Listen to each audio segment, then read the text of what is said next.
Have you ever wondered if someone could pull the strings of an entire criminal empire without ever showing their face? Imagine a shadow lurking deep within the labyrinth of the Italian mafia, a figure so elusive that no one can say they've ever seen him, yet his decisions ripple through the underworld like a storm. This is not a tale of a notorious boss known to the public or a gangster caught in the crossfire. This is about a ghost in the hierarchy, an invisible consigliere whose influence shapes wars, peace treaties, and the flow of millions of euros without ever stepping into the light. What you're about to uncover is a story of power beyond presence, a mastermind who commands without a trace, a name whispered in fear and awe, the administrator. For over 30 years, whispers in shadowed alleys and coded conversations hinted at someone orchestrating the chaos from behind an impenetrable veil. Police files reveal a haunting pattern, decisions and directives that don't link to any known figure. No photographs, no intercepted calls, no official record of existence. It's as if this person lives in the spaces between reality and myth. The mafia, with all its brutal honesty and blood-stained history, harbors a mystery that defies the usual rules of crime and punishment. You might ask yourself, how can someone so powerful remain completely invisible? What sort of system allows a man to wield such influence without ever being seen or caught? Stay with me because what you're about to discover will challenge everything you thought you knew about control, identity, and the dark underbelly of organized crime. This story goes beyond the typical mob boss saga. It delves into a chilling method of manipulation, a ghost network of stolen identities and posthumous puppeteering. The truth is stranger than fiction.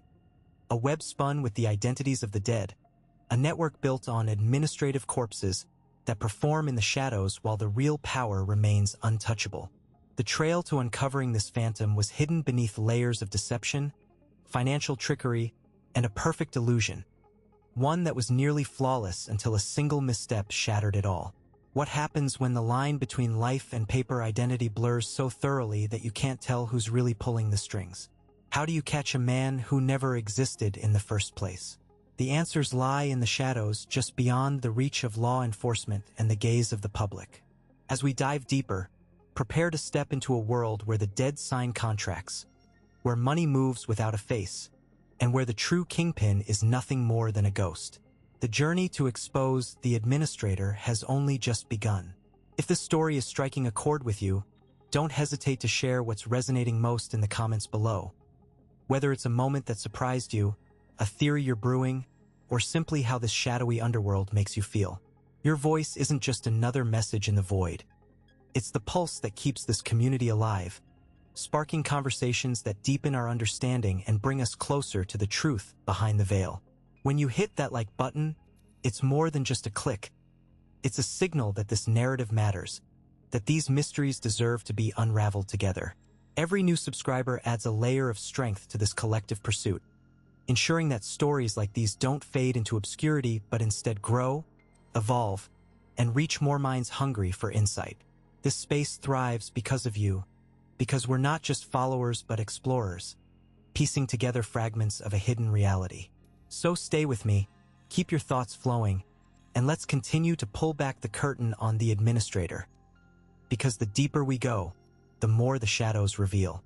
The search for any official trace of the man who seemed to slip through existence like smoke had become an obsession for a group of investigators who had long since set aside routine cases in favor of this anomaly. They combed through archives, scanned databases, and reviewed decades of municipal records with relentless precision. Birth registries, hospital admissions, school enrollments, even voter rolls, none bore his name, nor any hint of his presence. It was as if he had been deliberately erased or, perhaps more unervingly, had never been recorded at all. What made this absence even more perplexing was the contrast with the tangible impact left behind. The man's influence was evident not through paperwork or testimony, but through a series of coordinated disruptions and shadowy manipulations in the city's infrastructure. Networks faltered, contracts mysteriously shifted hands, and untraceable funds appeared and disappeared. Yet every lead pointed to a figure who existed only in consequence, never in history. This absence of a documented past was no mere clerical oversight. It was a void that echoed louder than any name in the registry.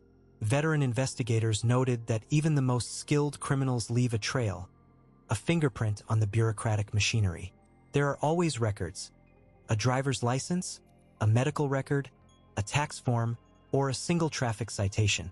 But this man's trail was a blank slate, a silence across all standard channels.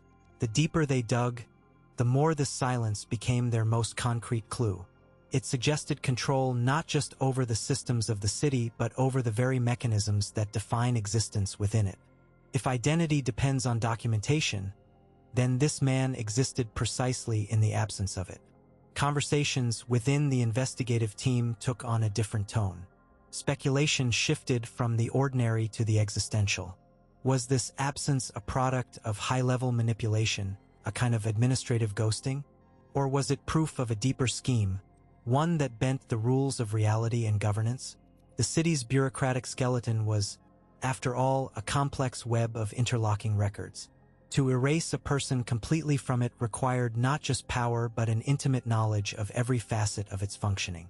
Further complicating matters was the fact that attempts to cross-reference unofficial records, such as underground community reports or informal networks, yielded no results either. The man was known by reputation and consequence, whispered about in back rooms and seen in the aftermath of his influence, but no one could point to a tangible origin. He was a phantom who came not from a place but from a system of control itself, a ghost born from the cracks in the city's administrative machinery. This realization shifted the investigation from tracing a man to tracing a method. If the individual could not be found, perhaps the operation that sustained his invisibility could be uncovered. Every erased document, every altered ledger, and every silenced witness became a piece of a hidden mechanism designed to maintain his anonymity. The investigators began mapping anomalies in record-keeping, inconsistencies in data flows, and unexplained gaps in surveillance footage. The city's own systems seemed to fight back against exposure. Firewalls blocked access to certain archives, data was inexplicably corrupted, and some files appeared to have been tampered with long after their initial creation. It was as if layers of security had been woven into the very fabric of the records, protecting the man's absence with the same care one would protect a high-value asset. This was no random erasure. It was a deliberate, ongoing campaign to maintain a void. Despite the mounting frustration, the absence revealed a paradox. In trying to prove a man's non-existence, the investigators stumbled upon signs of an authority manipulating reality from behind the scenes. The man who was never born was not just a missing identity. He was a symbol of control operating beyond the reach of conventional bureaucracy. His lack of a past was his power, and the city's tangled records were the battleground where his presence was both denied and enforced.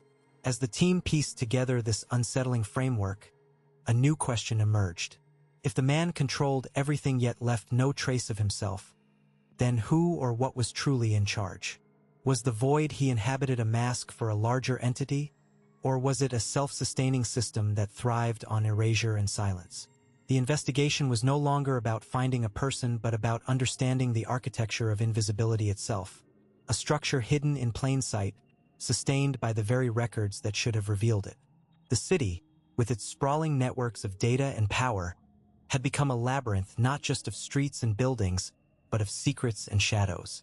In this maze, the absence of one man's identity was the key that threatened to unlock a far deeper enigma, one that stretched beyond the visible horizon of governance and control. The search for him had become a search for the mechanism behind the mask, a pursuit not of flesh and blood but of the invisible threads that weave the fabric of authority itself. The discovery of the contract signed by a man long dead triggered a cascade of questions that refused to settle. At first glance, the paperwork seemed like a clerical error, a glitch in the system. But as the detectives sifted through archives and court records, the pattern emerged. A network of transactions tied to those who should have had no voice in the living world. Mortgages approved, properties sold, companies incorporated, all bearing signatures that were, by every legal and biological measure, impossible. The city's bureaucratic machinery, usually a fortress of procedure and paperwork, revealed cracks where shadows slipped through. The digital trails of these transactions were meticulously maintained, timestamps and audit logs showing activity that contradicted reality. Each document was stamped with dates and approvals that came years after the supposed death of the signatories. It was as if the dead were conducting business beyond the grave, their names living on in databases and legal contracts, untouched by the finality of death certificates. This was no ordinary fraud. The scale and sophistication pointed to an elaborate system, one that manipulated identity and authority on a level that blurred the line between legality and deception. The detective, accustomed to chasing con artists and petty criminals, found himself entangled in a web of calculated subterfuge.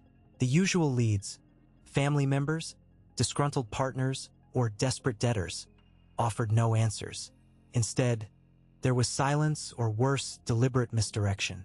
As days turned into nights spent poring over document after document, the detective began to notice subtle consistencies. The names of the deceased were linked by more than just financial dealings.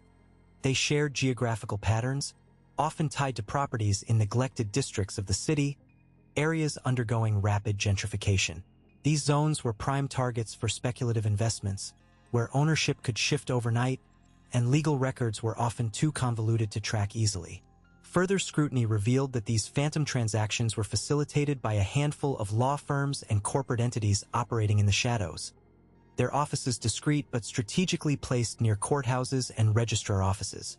These firms specialized in exploiting loopholes in real estate law, crafting legal structures that made it difficult to trace ultimate beneficiaries. The detective's instincts told him this was a coordinated effort, a system designed not just to mask ownership but to perpetuate it indefinitely through the guise of the dead. The deeper the investigation went, the more the lines of reality blurred. The digital footprints suggested that these contracts were being signed remotely, often from IP addresses linked to virtual private networks and anonymizing services. Attempts to subpoena the hosting providers or trace the source of these digital signatures were met with corporate stonewalling and cryptic responses. It was as if the operation had anticipated every move, every inquiry, and had built a fortress of bureaucratic and technological defenses. At the same time, the detective uncovered whispered conversations and hushed rumors among city officials and real estate brokers. Talk of sleeping owners, ghost accounts, and undead holdings.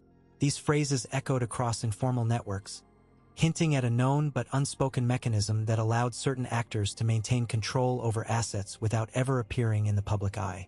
The implications extended beyond mere financial trickery. They suggested a parallel economy operating within the city, one that used death as a tool rather than a barrier. One night, while reviewing a particularly complex chain of ownership transfers, the detective found a file that stood out. A notarized affidavit dated just weeks ago, bearing the signature of a man declared dead 15 years prior. The affidavit granted power of attorney to an unknown third party, seemingly enabling them to authorize transactions on behalf of the deceased. The handwriting, the ink, even the notary's seal all appeared authentic.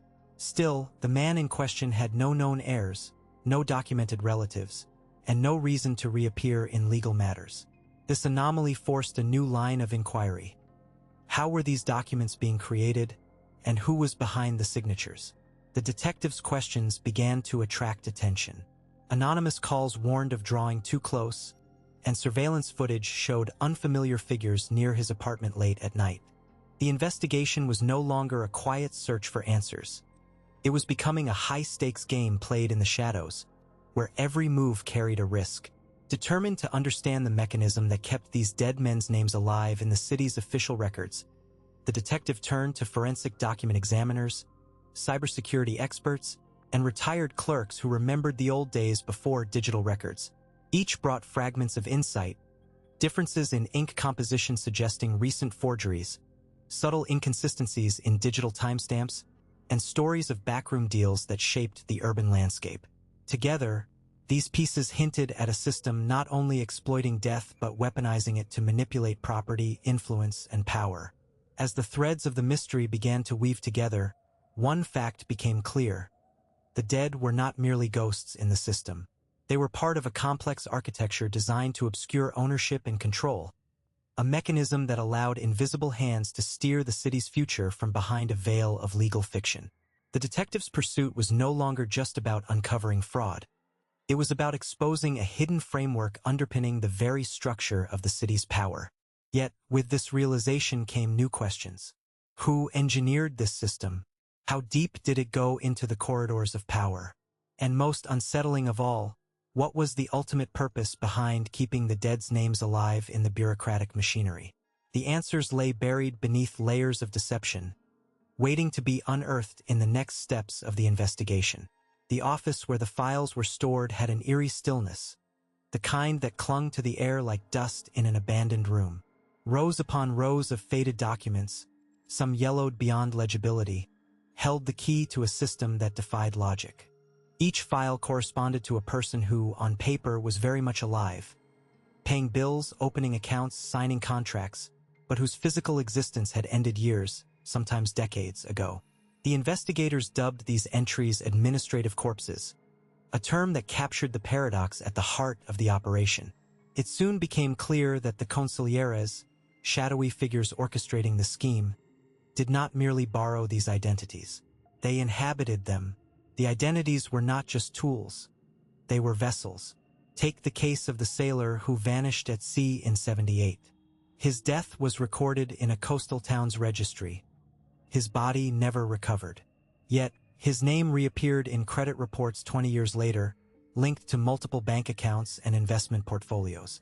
His social security number was active, his credit score impeccable, and he was legally tied to a network of shell companies scattered across several states.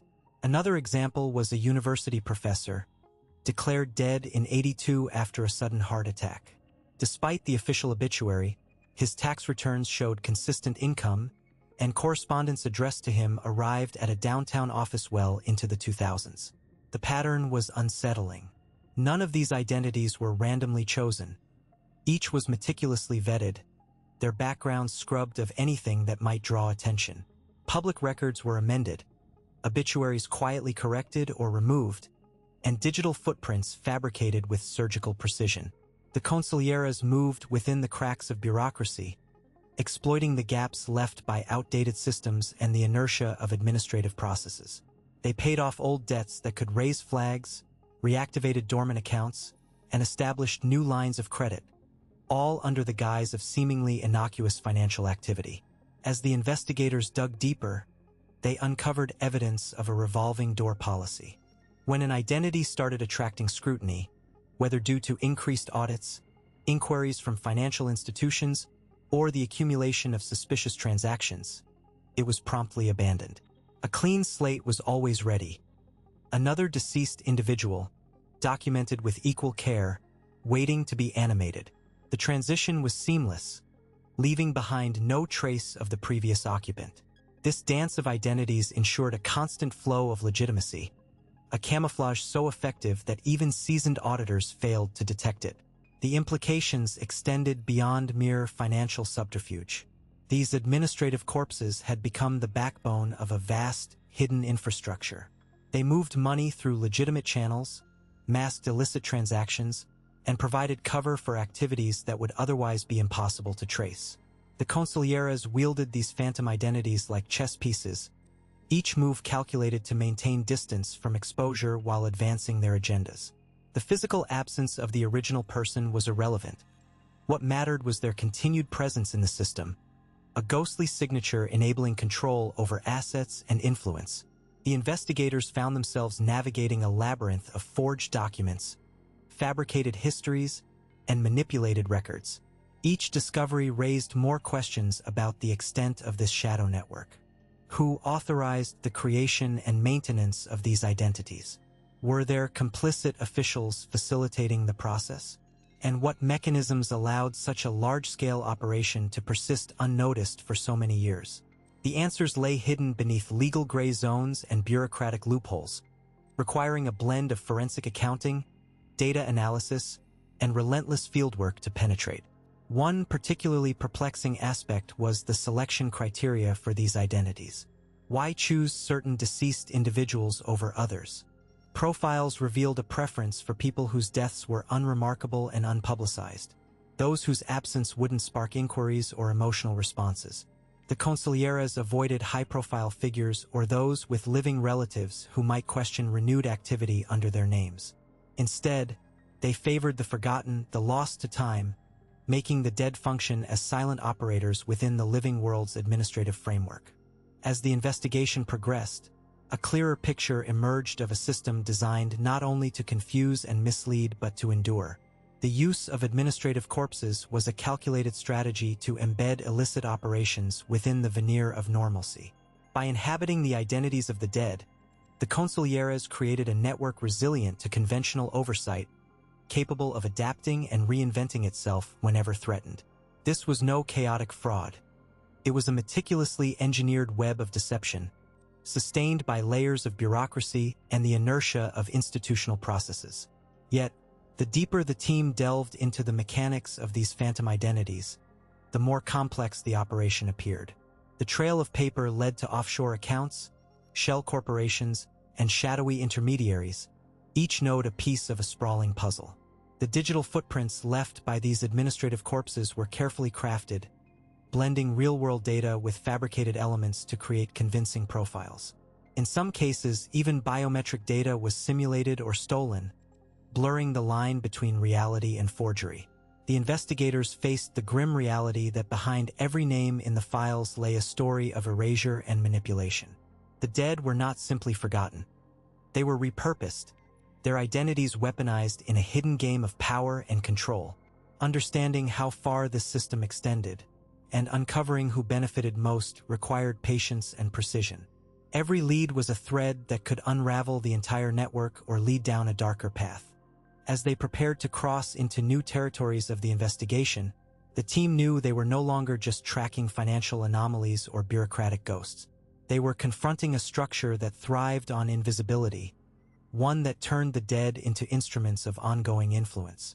The challenge was not only to expose the operation but to untangle the intricate connections binding these administrative corpses to the shadows of the city's underworld and its sprawling web of secrets. The operation's backbone was a labyrinthine network of identities that, while legally extinct, were anything but irrelevant. These so-called ghost citizens functioned as the silent architects of a sprawling empire that blurred the lines between legality and concealment. Corporations without offices, bank accounts scattered across multiple offshore havens, and contracts for city infrastructure projects all traced back to names that no longer belonged to the living. Each phantom identity was a thread woven into a fabric dense with deception, creating a facade of legitimacy that masked the underworld's true machinations. Behind the scenes, the flow of illicit funds followed routes that defied conventional tracing. Money moved through a series of shell companies and intermediaries, often crossing borders under the guise of innocuous transactions or legitimate business dealings. This complexity was not accidental but a deliberate design to obfuscate the source and destination of wealth that originated from activities far removed from public scrutiny. The strategy relied heavily on the permanence of the dead, a name that could no longer be questioned, a signature that could not be challenged, and an identity immune to investigation because it belonged to someone who had long since vanished.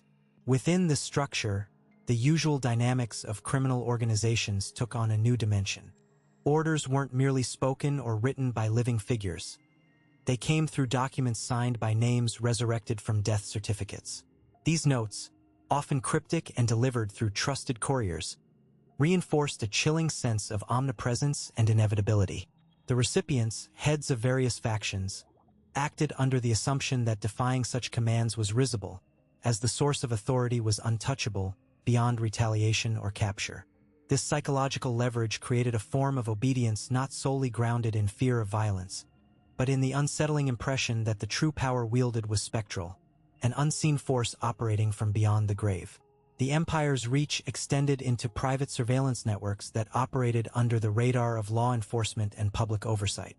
Cameras hidden in everyday fixtures, data intercepted from unsecured wireless signals, and informants embedded within communities all fed into a centralized intelligence system run by faceless entities linked to the ghost identities. This network not only monitored rivals and potential threats but also anticipated moves well before they materialized, giving the organization a preternatural edge in controlling urban spaces. The city itself became a chessboard on which these unseen players manipulated pawns and pieces with precise calculation. Infrastructure projects, often funded publicly, provided another layer of legitimacy and cover. Contracts for everything from roadworks to telecommunications were funneled through companies registered to the dead, ensuring that money flowed seamlessly from public coffers into private pockets. These ventures served dual purposes. They laundered illicit earnings while embedding the organization's influence in the very fabric of the city's physical and economic landscape. The intertwining of legitimate business with criminal enterprise blurred accountability, making it nearly impossible for investigators to disentangle the threads without unraveling the entire system. Internationally, the financial circuits connected to these phantom identities crossed borders with ease, exploiting differences in regulation and enforcement. Offshore accounts and discrete banking institutions in distant jurisdictions provided safe harbors for funds that would otherwise attract attention. The global nature of these operations meant that any local attempt to intercept or freeze assets was met with bureaucratic labyrinths and jurisdictional dead ends. The dead names acted as passports to a world where money moved freely, unburdened by the constraints of legality or morality.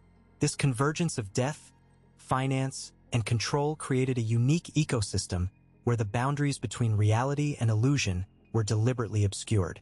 The organization thrived not only on tangible assets but on the psychological weight carried by the inexplicable presence of those who should have been gone.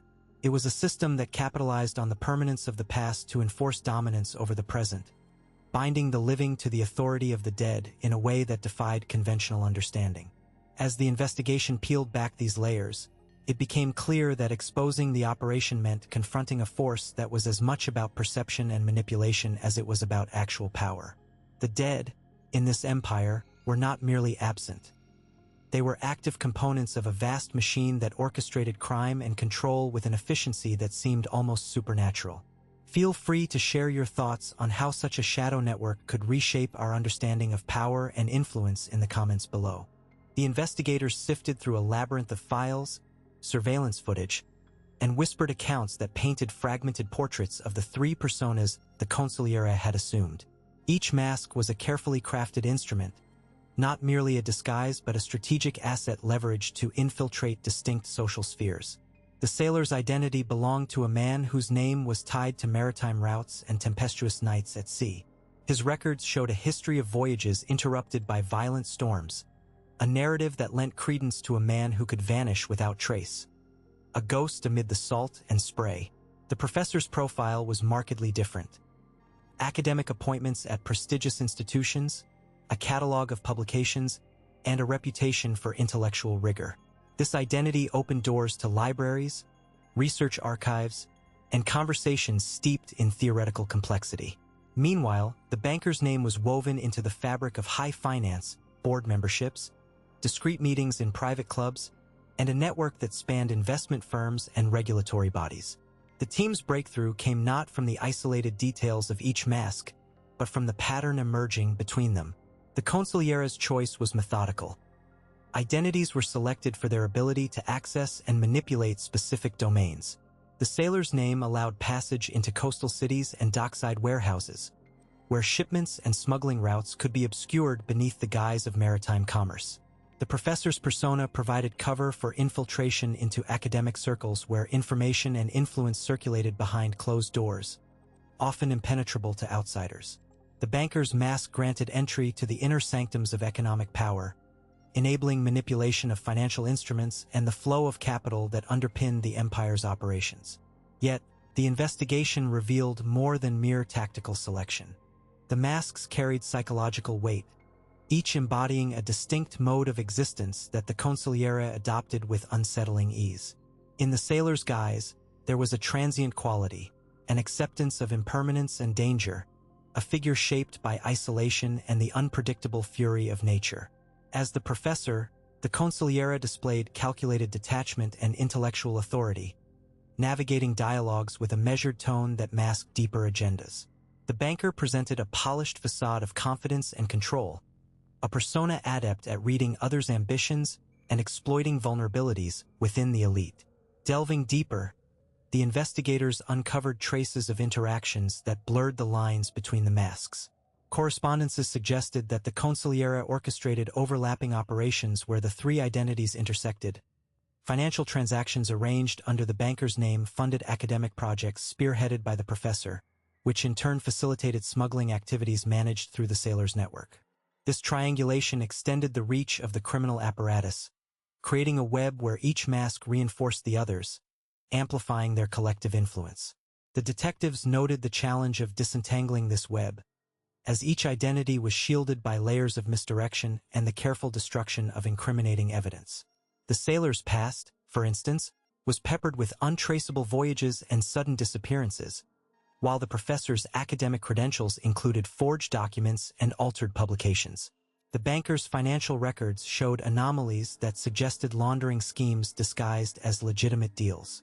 Amid these complexities, the investigators confronted the unsettling realization that the consigliere's manipulation of identity was not merely a tool for evasion but a form of psychological warfare, an assault on the very notion of stable selfhood. In conversations with experts on identity and urban anonymity, the team considered how the city itself became a character in this drama, a sprawling stage that enabled the consigliere's transformations. The metropolis, with its shifting populations and dense networks of commerce and knowledge, offered fertile ground for the masks to take root. Public spaces and private enclaves alike became theaters of deception, where the boundaries between truth and fabrication dissolved into shadows. Surveillance cameras captured fleeting glimpses of the sailor's silhouette against the docks, the professor's figure in lecture halls, the banker's presence in exclusive restaurants, but never enough to confirm continuity or expose the man behind the masks. The psychological toll on the investigators grew as they grappled with the elusive nature of their quarry. Tracking someone who inhabited multiple realities strained conventional methods of detection, forcing the team to rethink notions of identity as fixed or singular. The consigliere's fluidity was a weapon, turning the very act of recognition into a trap. Every lead seemed to fork into contradictory possibilities, every witness an unreliable narrator in a story that refused to settle. Despite these obstacles, the pursuit pressed on, fueled by the fragments uncovered and the faint outlines of a larger design. The intertwining of social roles, the strategic appropriation of credibility, and the manipulation of urban spaces hinted at a purpose beyond mere survival. The masks were not random selections but elements of a calculated scheme that exploited systemic vulnerabilities, gaps in trust, blind spots in security, and the human penchant for categorization. Understanding this schema was crucial, for it could reveal the consigliere's ultimate aim and the mechanisms through which power was commandeered in this shadow empire. At this stage, the narrative was poised on a knife's edge between revelation and further obfuscation. Each mask peeled back a layer, yet also concealed deeper mysteries, inviting questions about the limits of identity and the architecture of deception itself.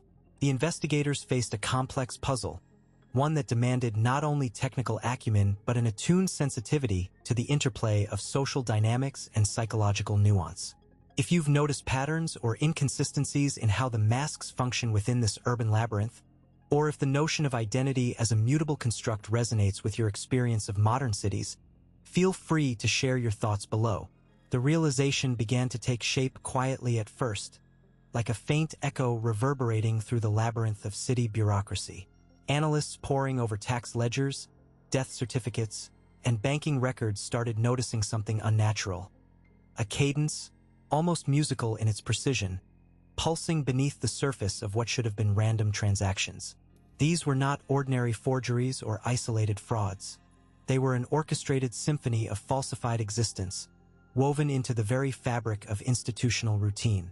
The term paper ghost emerged among the investigators to describe these fabricated identities, names and signatures tied to bodies long decomposed or never truly alive. Each ghost was a mask, a meticulously crafted administrative illusion that moved money, signed documents, and manipulated accounts with a mechanical regularity that defied human error. What made the discovery chilling was how deeply embedded these phantoms were. They weren't confined to a single ledger or a single agency. They had infiltrated multiple layers of government and finance, from local registries to national banks, their presence masked by the sheer volume of legitimate data. It wasn't just the volume that drew attention, but the eerie consistency. Each ghost's transactions followed an almost ritualistic pattern, deposits and withdrawals timed with the precision of a metronome, signatures replicated down to the slightest flourish, death certificates backdated to create plausible yet unverifiable timelines. The pattern suggested a mind that had mapped the system's vulnerabilities with surgical accuracy, exploiting the blind spots where oversight slackened and verification became a formality. The dead were not merely forgotten, they were weaponized. What made this scheme particularly insidious was the bureaucratic inertia it exploited. In a city where the living constantly jostled for attention and resources, the records of the deceased were rarely scrutinized once filed away. Death was the system's way of closing a file, not opening a door. But here, that door had been quietly unlocked and propped open by someone who understood the inertia itself as a tool. The ghosts weren't just names on paper, they were actors on a stage where the audience had stopped watching. Gradually, a profile began to emerge of the architect behind this sprawling web. Unlike the typical criminal mastermind driven by greed or notoriety, this figure seemed to be motivated by an understanding of systems as living organisms, where the flow of data and bureaucracy mimicked neural pathways in a brain. The paper ghost scheme wasn't just theft. It was a form of parasitism, feeding off the system's own blind spots and redundancies. The signature patterns suggested a single orchestrator, someone who had immersed themselves in the pulse of urban administration long enough to predict and manipulate its rhythm. Cyber forensic teams traced the digital footprints left behind, encrypted messages hidden in metadata, access logs subtly altered to erase traces of unauthorized entries. But these traces were minimal, almost as if the operator had never truly been there, existing instead as a ghost themselves, a shadow moving through the cracks and crevices of the city's administrative anatomy. Attempts to pin down physical locations or identify accomplices met with dead ends, as if the network of paper ghosts itself was designed to self-destruct under scrutiny. The investigation soon unveiled a broader consequence. These masks did more than mask identity. They blurred the boundary between life and death within the city's infrastructure. Bank accounts tied to deceased individuals funded activities that ranged from the mundane to the illicit, and in some cases, provided alibis for crimes that would otherwise be unsolvable. The dead were becoming unwitting accomplices, their legal existence resurrected to shield operations from suspicion. As the layers peeled back, the urban environment itself seemed to respond. Streets once familiar grew strange under the weight of invisible movements, and the mundane paperwork that underpinned city life revealed itself as a battlefield. What had seemed like isolated data anomalies were now understood as symptoms of a systemic infestation. Each mask was a node in a complex network, a ghost in the machine that challenged assumptions about identity, presence, and trust. The team realized that confronting this enigma would demand more than technical skill. It required navigating the shadowy corridors of institutional archives, decoding bureaucratic language, and anticipating moves in a game where the rules were written in layers of legalese and obfuscation. The city's pulse beat not just in its physical streets, but in the arteries of its administrative records, where the dead walked unseen. Right below, "I'm on this journey too." The transfer timestamp was the single thread that unraveled decades of silence. At 17:01, just 1 minute past the system's official cutoff, a dormant account, registered to someone long declared dead, triggered an alert. The transaction wasn't just a blip. It was an anomaly that breached the carefully maintained boundaries of the bank's operational protocols.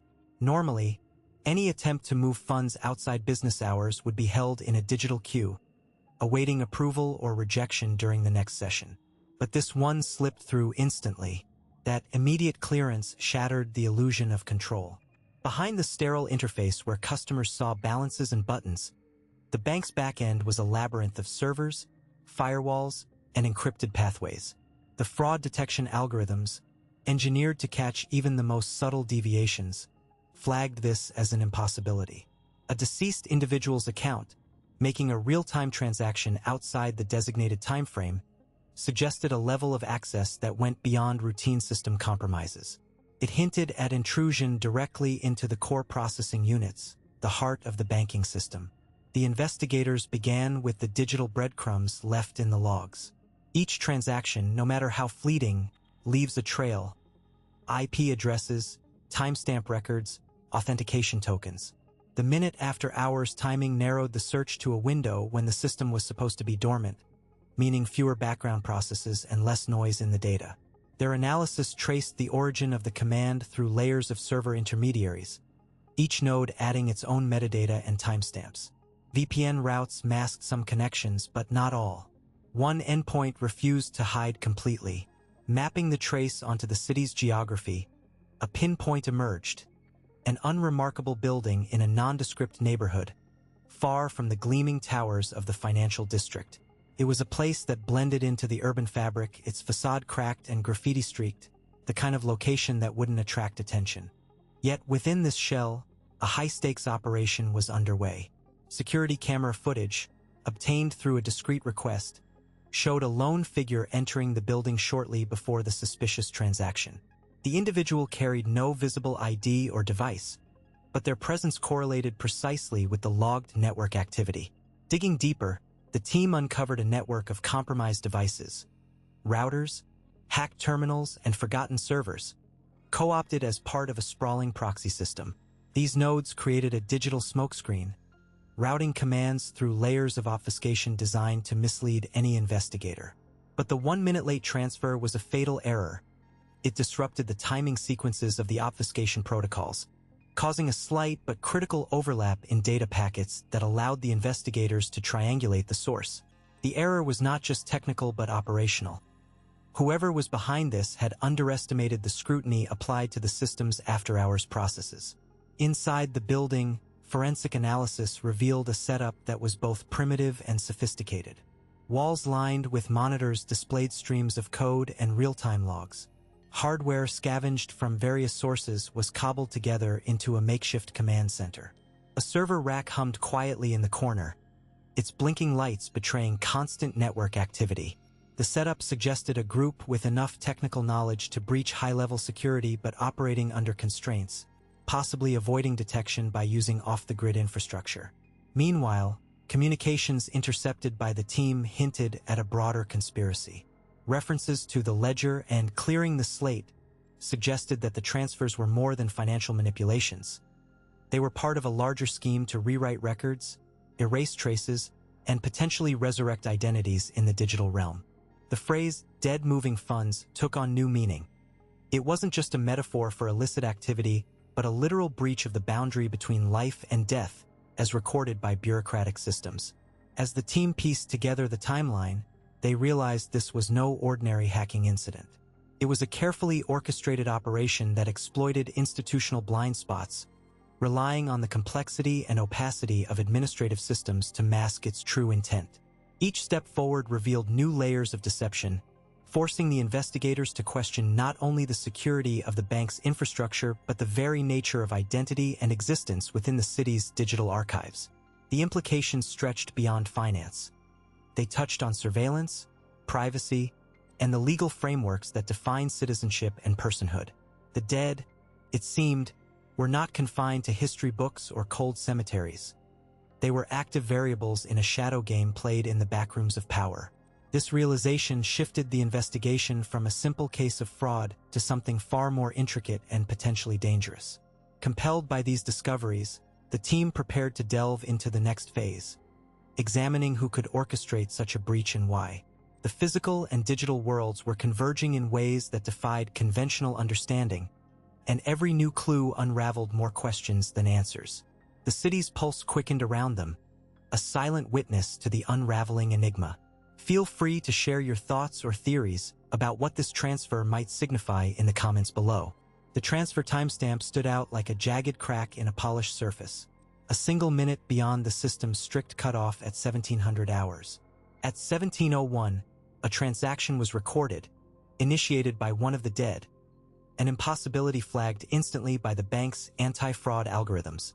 Normally, any post-closing activity would be queued, awaiting the next operational cycle. Instead, the funds moved immediately, bypassing every expected protocol. This anomaly wasn't just a glitch. It was a deliberate intrusion, a breach that suggested direct manipulation from inside the system's core. The investigators zeroed in on the digital breadcrumbs left behind. Logs from the core servers showed activity that didn't align with standard access patterns. The usual firewall defenses had not been triggered, and no known malware signatures were detected. It was as if the perpetrator had stepped through an unlocked door deep within the network's architecture. VPN routes traced the origin of the connection through a series of proxy servers spread across multiple countries, each relay designed to obscure the true source. But by meticulously correlating timing discrepancies, packet signatures, and unique routing behaviors, the team identified a consistent node that appeared in every chain, a physical server located in an anonymous industrial park on the city's outskirts. The address was nondescript, registered under a shell company with no public footprint. Surveillance teams were dispatched immediately, scanning the area for any unusual activity.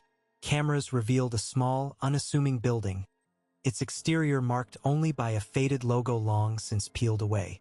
Inside, the layout was sparse, dominated by rows of humming servers and blinking lights. Yet, no one was present when the initial sweep was conducted. No sign of human operators or maintenance staff. The space seemed abandoned, or perhaps designed to appear so. Further analysis of the server logs uncovered a pattern of access that spanned several months, aligning with the timing of the dead account's sporadic movements. It suggested an orchestrated campaign, one that had exploited a vulnerability in the bank's legacy systems, an overlooked backdoor in the transaction processing module that allowed direct command execution, bypassing all supervisory controls. The system's age, once seen as a testament to stability, had become its greatest liability. The psychological profile of whoever was behind this pointed to a methodical, patient operator. This was no impulsive hacker seeking quick gains. Instead, the perpetrator demonstrated an intimate understanding of the bank's infrastructure, navigating its labyrinthine architecture with surgical precision. Each step was calculated to avoid detection until that single fatal error, the transfer at 1701, exposed the entire operation. In the city's undercurrent, whispers of corporate espionage began to surface. The implications extended beyond stolen funds. It was a breach of trust on a systemic level, raising questions about who benefited from such sophisticated manipulation and what their ultimate objective might be. Was this an attempt to destabilize the institution financially, or was it merely a smokescreen for something more insidious? Back at the investigation hub, the team cross-referenced employee access logs with the timeline of the intrusion, seeking inconsistencies. Certain credentials showed usage patterns inconsistent with assigned roles, hinting at possible insider involvement or compromised accounts. The overlap of digital footprints with physical access raised the stakes, as it became evident the breach was not confined to cyberspace but had tangible origins. Meanwhile, forensic analysis of the transferred funds revealed complex layering, multiple accounts, shell companies, and offshore entities designed to obfuscate the money trail. The financial choreography was sophisticated, pointing to an operator with deep knowledge of money laundering techniques and international financial regulations. Each layer added another veil, making the ultimate destination of the funds harder to pinpoint. The city's nightscape offered no respite, its streets humming quietly beneath the veil of darkness. Somewhere within this urban maze, the orchestrator watched, perhaps monitoring the fallout of the minute that changed everything. The investigators knew that this was no isolated incident, but a thread woven into a larger tapestry of calculated moves and countermoves. As the team prepared to delve deeper, the line between hunter and hunted blurred.